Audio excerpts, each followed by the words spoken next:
the restriction of sigma composition sigma to A is equal to the restriction of sigma to A composition itself. This is also another exercise where everything is trivial, but we have to carefully see why everything is true, although it is trivial. Okay. Note that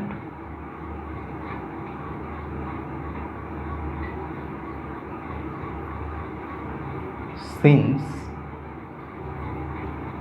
A sigma, the image of A under sigma, is again contained in A,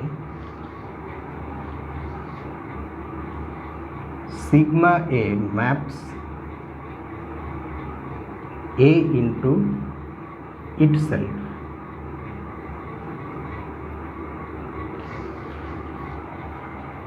Right? Because you see, you take any element from capital A, apply sigma to it, that image will again belong to A. So it is mapping A into itself. Hence, sigma A, composition sigma A,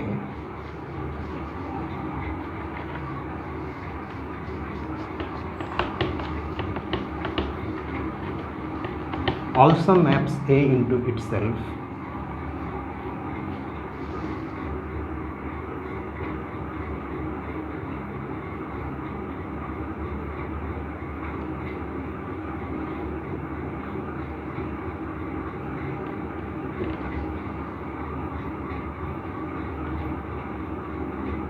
At the same time,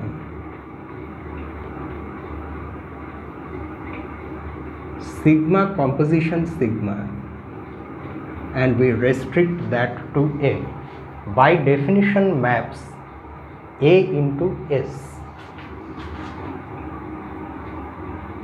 But keep in mind that since any element of A will be mapped by sigma again to A, so this function, this will again map every element of A to itself, because first you see, you take an element from capital A, apply sigma to it, that will again be an element in A, and on that you again apply this sigma, that will again be an element in A. So this is also a mapping from A into A. So the non-trivial part in this exercise is making sure that the second set or the range of both these functions are equal to A. This one maps A into itself, that means the range is A. Here also the range is A. Okay, once we have made sure of that, the next thing to prove this is to show that they actually map one element onto the same element. So for that, we take an element in A. We have, let us do it from here. We start from this mapping, since it's on this side. By definition, since A is an element in capital A, this by definition is equal to nothing but this. Think of this as a single mapping sigma composition sigma, and its restriction is being calculated at small a. Now this by the definition of composition is A sigma sigma. But since A belongs to A sigma is nothing but A sigma A, and A sigma A again belongs to A. So this is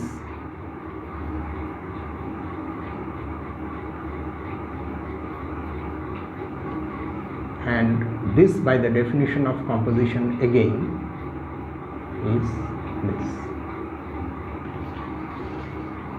So we have proved that these two mappings are equal in all respects. They have both have domain A, range A, and they do the same thing to every element of A.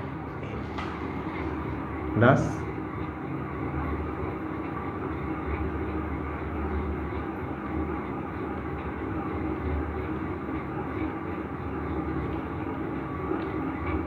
and this completes the solution. Right. So next we have exercise 13.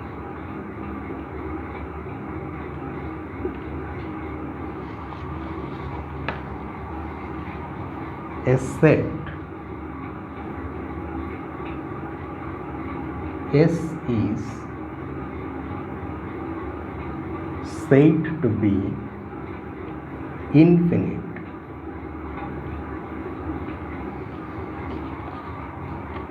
if there is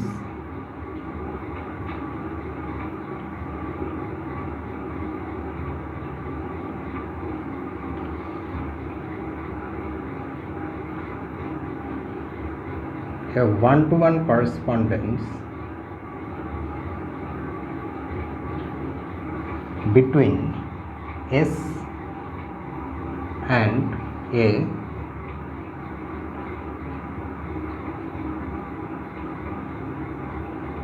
proper subset of S. This may seem like a very strange definition of an infinite set, but this is a legitimate definition that Hertzstein is using, although he has not defined what finite set means, and he has taken the view that about finite sets we already know, although we don't have necessarily have a rigorous mathematical definition that we will have in analysis by tau. But this definition of infinite set is an actual rigorous mathematical definition, because what you know as infinite set that comes from the definition of a finite set, that is, a set is said to be infinite if it is not finite, is actually equivalent to this definition. If a set satisfies that property, then it satisfies this property, and conversely, that this can be proved. Okay, so this is a real mathematical definition of an infinite set, and it's rigorous. And with this definition, we have to prove these things. Prove part A, the set of integers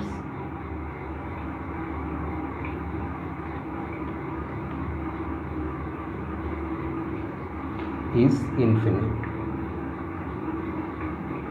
So you are now faced with the task of showing something that you think is automatically true or is obvious. You have to show that the set of integers is infinite, but according to this definition.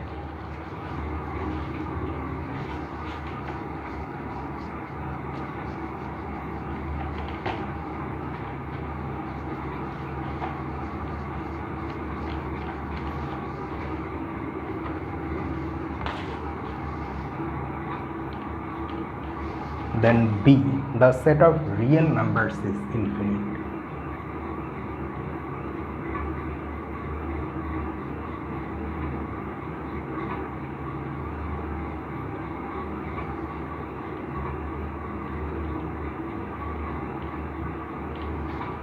And C is somewhat general in nature.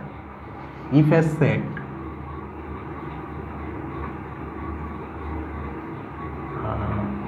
S, I think it's a yes, S has a subset A which is infinite,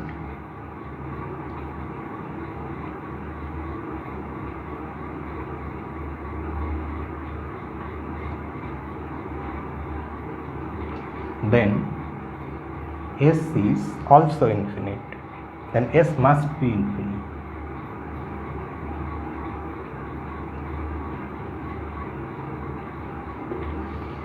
So because we know that the set of integers is a subset of the set of real numbers, if we prove this and this, A and C, then that will automatically tell us that B is true. So we need to solve only parts A and C. And there is a comment, or rather a note, by the result of exercise 8.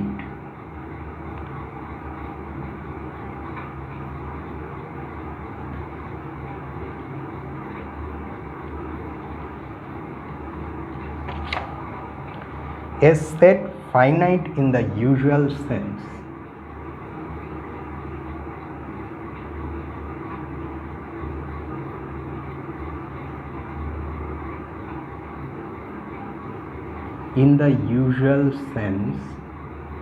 is not infinite.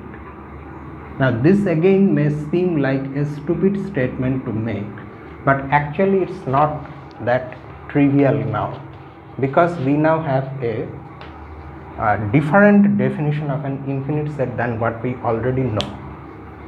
What was exercise 8? If you remember, exercise 8 tells us that if we have a set, okay, if we have a set that is finite and there is a mapping sigma from S to itself, then if sigma is 1 to 1, then it has to be onto, and if sigma is onto, then it has to be 1 to 1. So according to this, if we have a finite set, then it cannot be infinite according to this definition. Why? Because you see, if now we say S is infinite, then there will be a 1-to-1 correspondence between S and a proper subset, keep that in mind, S and a proper subset of S. Suppose A is a proper subset of S, and still there is a 1-to-1 correspondence between S and A, okay. But then what will that tell us? If we have this is telling me that S is infinite according to this definition, but at the same time, if I have the fact that S is finite, okay, then we will run into a contradiction. But instead of telling you what that contradiction is, I am going to leave this, okay. This is telling me from exercise 8, you have something, if S is finite in the usual sense. See, usual sense means Herstein is not treating finite sets rigorously. For him and for us, finite sets are what we already know as finite sets. But we have, from that itself, we have proved something about finite sets in exercise 8. So we, according to that usual sense of finiteness, S is finite, but at the same time, S is infinite according to this sense. Then you run into a contradiction. Your homework is to prove that we actually run into a contradiction from this situation, although that is not a part of this exercise, okay. I am not going to do it, so you keep thinking about this, that you have a tau and you don't have any sigma. Keep in mind, here you have the fact that S is finite, and you have with yourself exercise 8. At the same time, you have this one, and this situation will create a something contradictory. So you think of that. And now we solve the actual exercise.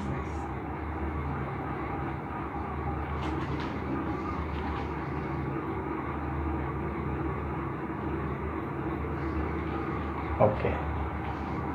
So first of all, we have to prove that the set of integers is infinite. So that means we have to show a 1-to-1 correspondence between the set of integers and one of its proper subsets, which is actually very easy.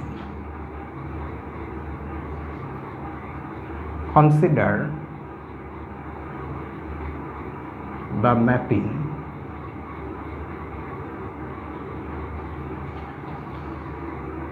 say sigma from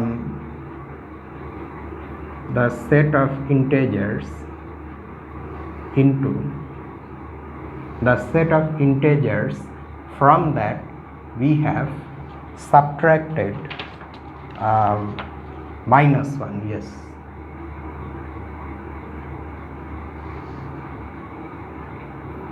given by, and the mapping is given by this formula.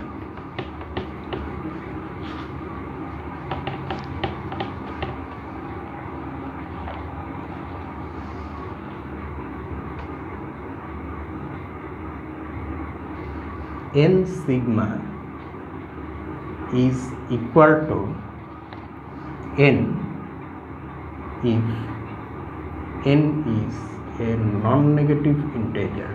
Keep in mind that we are dealing with integers, not natural numbers, so things can be negative, and n minus 1 if n is a negative integer.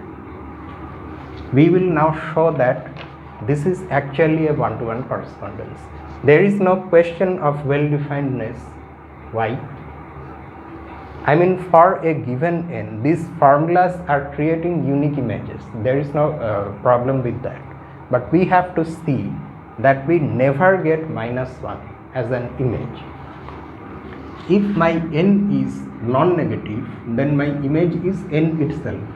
So no question of getting -1 from that part of the formula. Can I get -1 from here? In only one situation, if n is 0. But if n is 0, then the image is 0, not n minus 1. And if n is less than 0, then n minus 1 is less than -1. So we are never getting -1.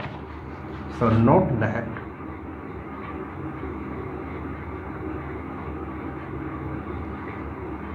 sigma actually maps the set of integers into the set of integers from which -1 has been removed. So sigma is well defined.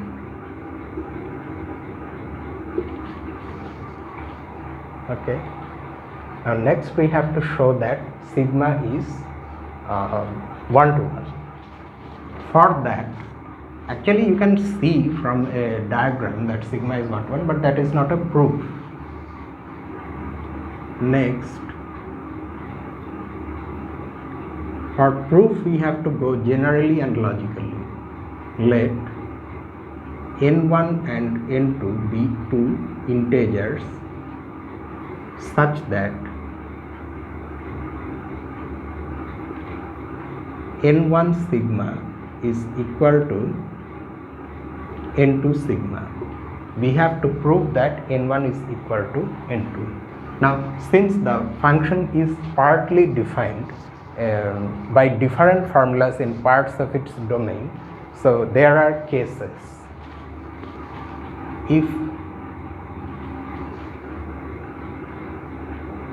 both n1 and n2 are non-negative,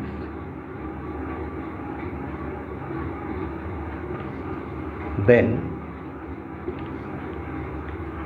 n1 sigma equal to n2 sigma just directly implies n1 is equal to n2, because if n1 and n2 are both non-negative, then according to the definition n1 sigma is n1 and n2 sigma is n2.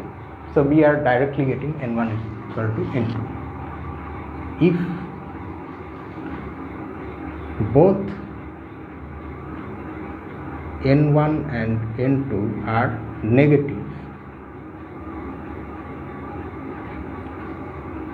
then in that case n1 sigma is equal to n2 sigma implies n1 minus 1 is equal to n2 minus 1, which again implies n1 is equal to n2. So we are again getting n1 is equal to n2.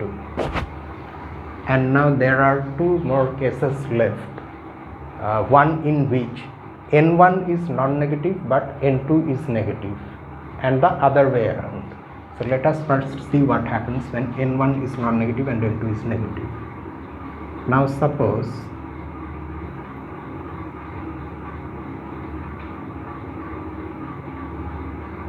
n1 is non-negative and n2 is okay, we can write it at once like this: n2 is negative.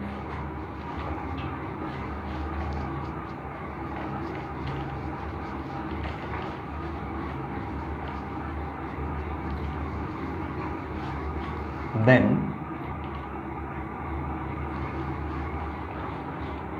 we still have this condition. Keep in mind that we have assumed this condition, and under this condition we are doing all these things. Then n1 is equal to n1 sigma, which according to our condition is n2 sigma, but now since n2 is negative, this is equal to n2 minus 1, which implies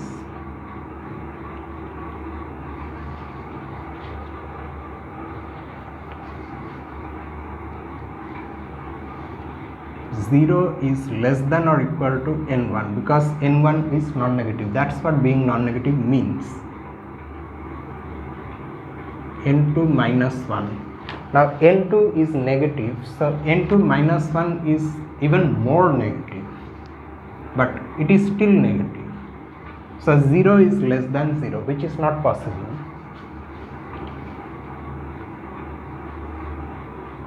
Implies semicolon. This is not possible, and so the corresponding case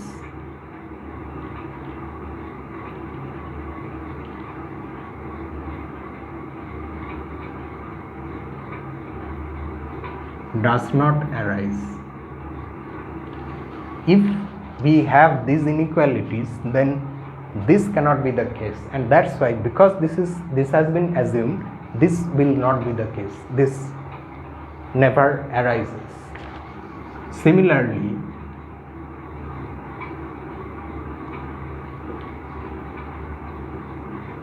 under the condition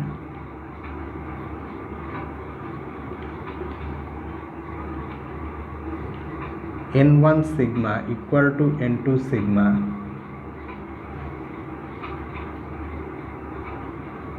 we cannot have n2 non-negative and n1 negative. This case also does not arise, and now we have covered all the cases. So the two cases, these problematic cases don't arise, and the other two cases in them we are always having n1 is equal to n2. So in any case we have n1 sigma equal to n2 sigma implies n1 is equal to n2, and I need ink.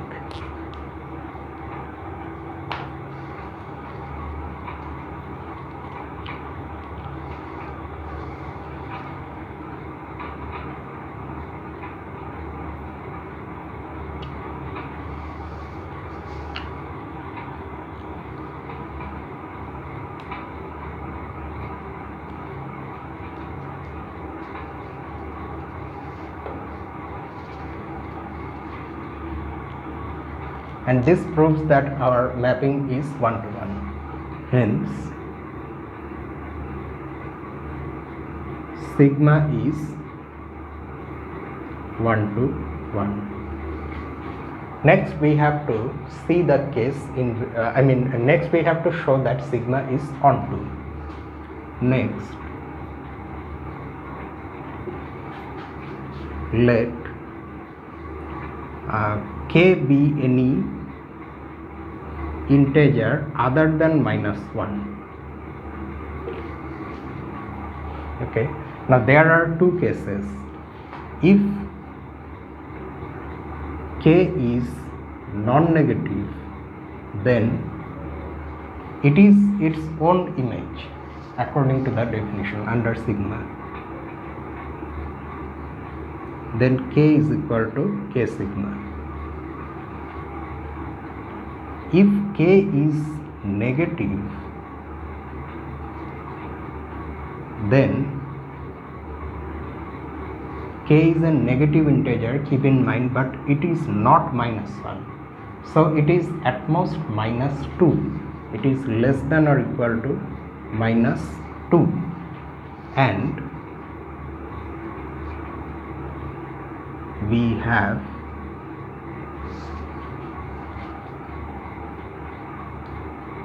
k plus 1 belonging to Z such that, okay, why do we need this? Do we really need this? K plus 1, if k is negative, then k plus 1 is an integer. That is true because k is an integer, so k plus 1 is also an integer. We don't need this negativity of k to conclude this. But we do, okay, I see it now. Such that, why we need this I now see.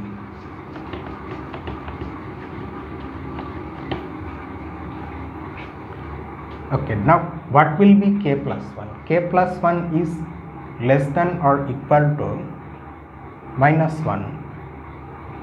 Oh, I said k is less than 0.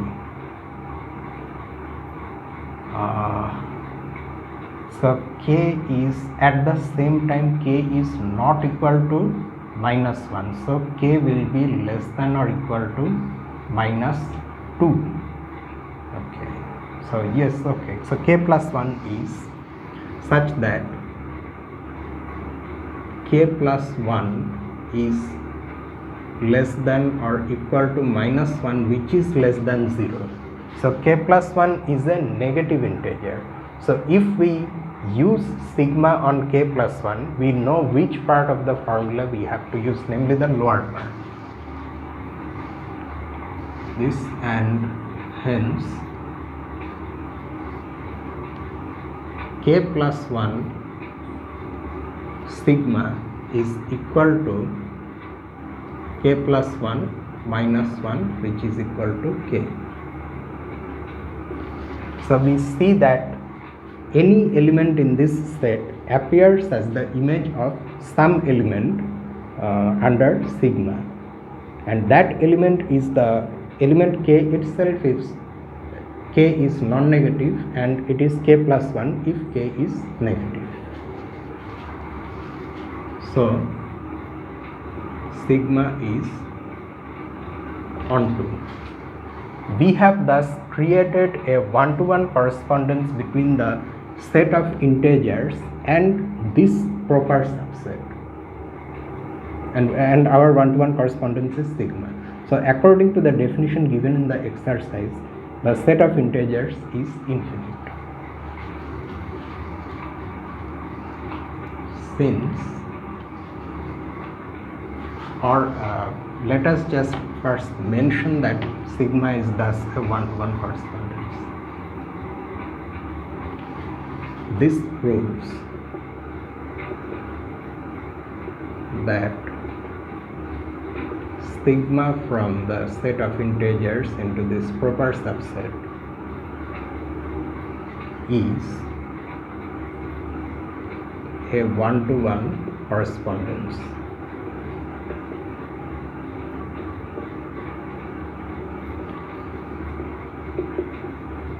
Since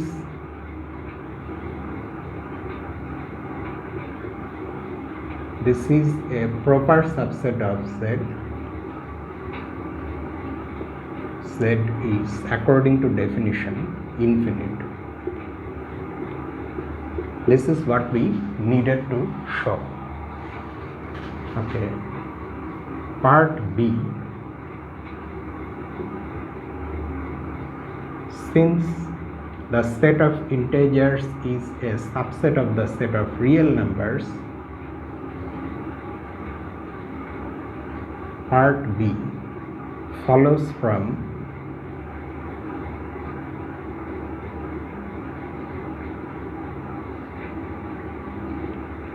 part A and part C.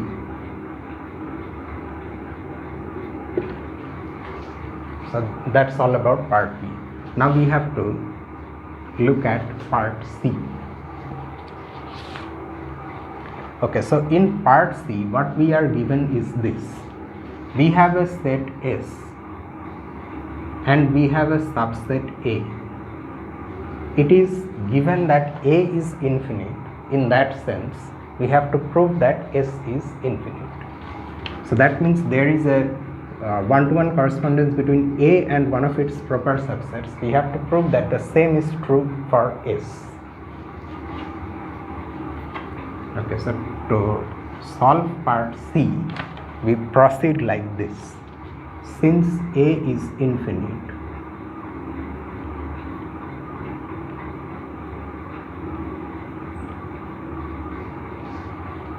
there is a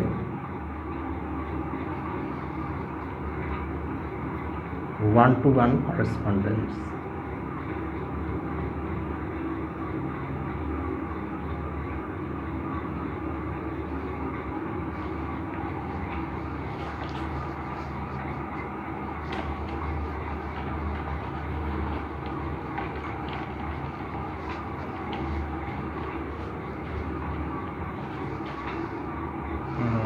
what is that?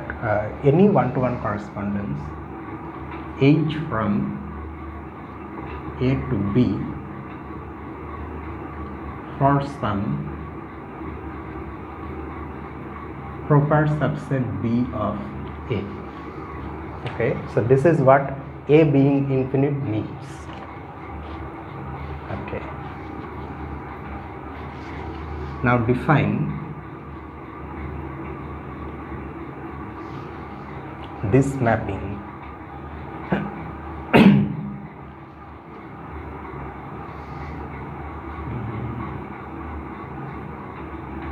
G from S to B union S minus A by this formula. Xg is defined to be equal to Xh if X belongs to A and is defined to be equal to X itself if X does not belong to A. Okay. Now we claim that G is a one-to-one correspondence. We have to now prove it. First of all, is there any doubt about the fact that G is well defined? Let us see that first, since we have defined a function which does not look trivial at all. Keep in mind that A is a subset of S and B is a proper subset of A. As such, B is automatically a proper subset of S also. Anyway, so this is the definition of our mapping. So what the mapping does, first let us see that. If X is any element in S, okay, so I think a diagram will be better. So this is our S, this is our A, and this is B. So if I am arbitrarily taking an element from S, that element may or may not belong to A. If that element is in A here or here, it may belong to B also, we don't care. If it is inside A, then the image of X under G is defined to be the same as the image of X under H. Now it makes sense because X is in A, so I can apply H on X, and this is the image. So for this X, I have this image which, by the fact that H is a well-defined mapping, is unique. For this given X, this XH is unique, and as such XG is also unique. So there is no problem if X belongs to A. And if X does not belong to A, if X lies outside of A, then the image is X itself. So here also, for any X, we get a unique image which is nothing but X. So that is the mapping. Now we have to prove that this mapping is a one-to-one correspondence. So there is no problem with well-definedness. So we can proceed. Let us mention that it's easy to see that G is well defined. We will now first prove, just like that one, we will first prove that G is one-to-one. Okay. So for that, let x1 and x2 be two elements in S such that x1g is equal to x2g. Now just like that, part A, here also the function is partly defined. So there will cases will appear. If both x1 comma x2 belong to A,